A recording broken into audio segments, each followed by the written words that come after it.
Ladies and gentlemen, welcome to another exciting episode of the Shots Fired Podcast, DFW. As usual, and as always, you got your boy Big Joe. You got your boy Two Tree. You got your boy Julio the Don. We're moving on He done had some to Christmas yak. yeah.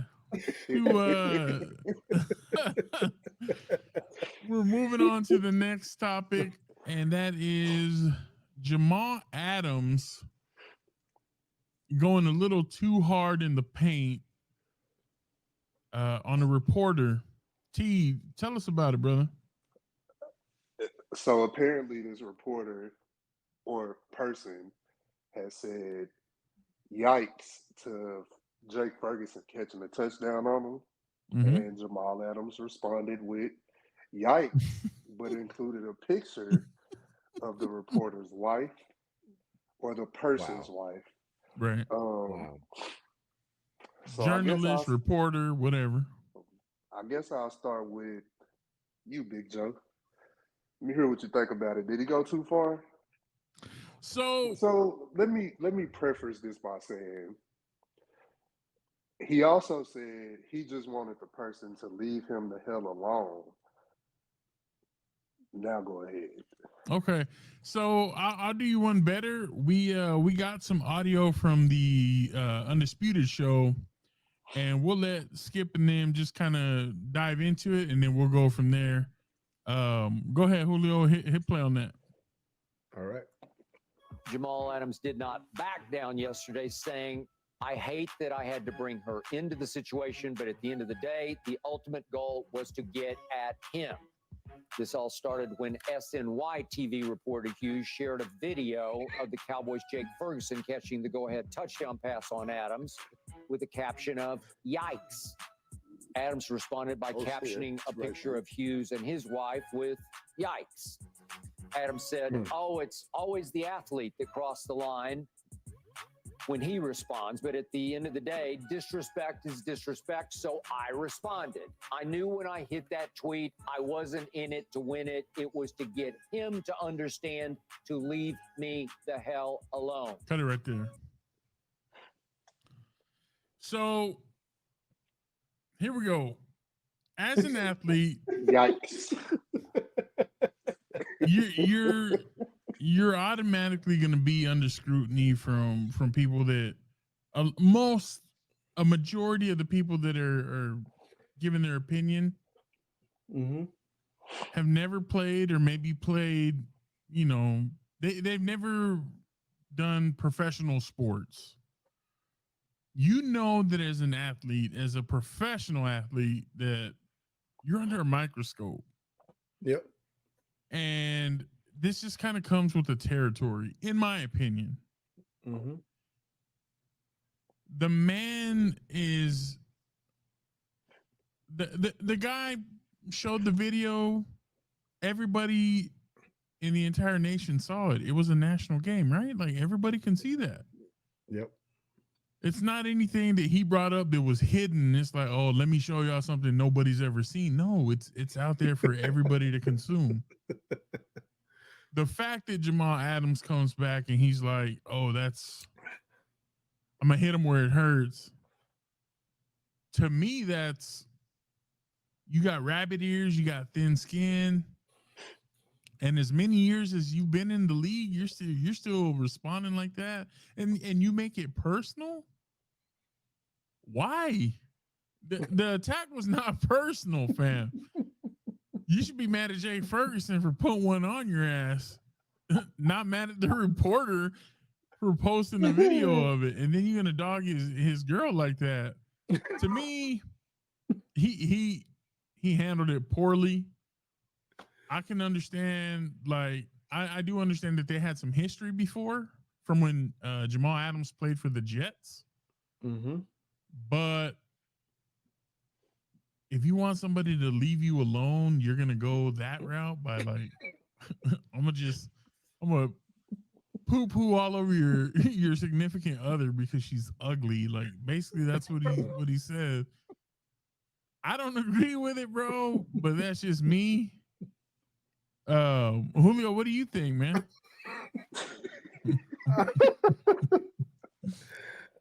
I'm going to use a word that I just learned recently, what it means, but that to me sounds like my man is being a little hypersensitive, if you know what I mean. so I mean, you said it really well and really clear beforehand. Was I mean, people that have played the sport, people that are even on a professional level, whether it be professional level, high school level, whatever level that you're playing at, you will always be put under scrutiny. You are always going to be put under a microscope to just to analyze your game, your play, the way that you react to certain situations, things of that nature.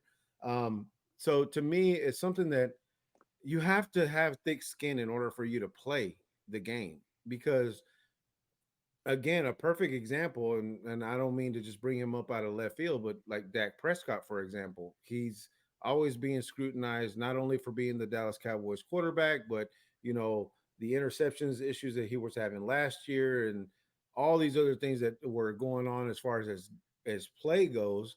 You know, people are going to scrutinize you because you're on a professional level. So if you don't have thick skin and you sit there and let any little comment just kind of bug you or rub you the wrong way, and then you respond in a manner to where you're disrespecting people's either family or their loved ones or whoever it is. I mean, to me, it just seems very unprofessional.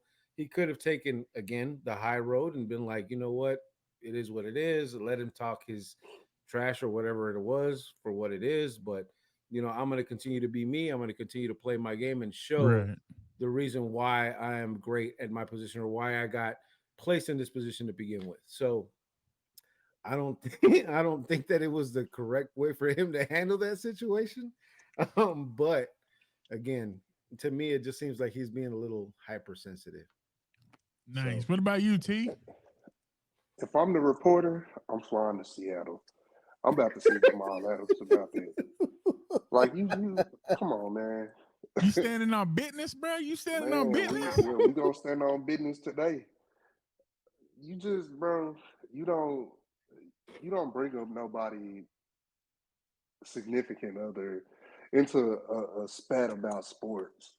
Like it's sports. You had a bad game, bro. So what you gonna do? You gonna bring up somebody's wife?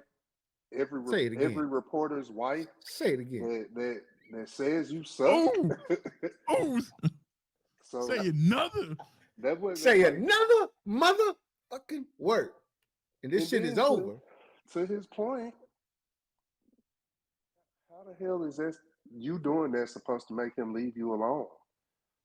Yeah, I'm doubling down now. So like we're like I'm definitely about to break out some old footage of you being somebody dusting your ass. Like, come on now, man. We know you're not the fastest guy. So Hey, hey, this reeks of Kevin Durant burner burner account. account. Yeah, this it reeks of Kevin Durant Man, he burner tripping. account. So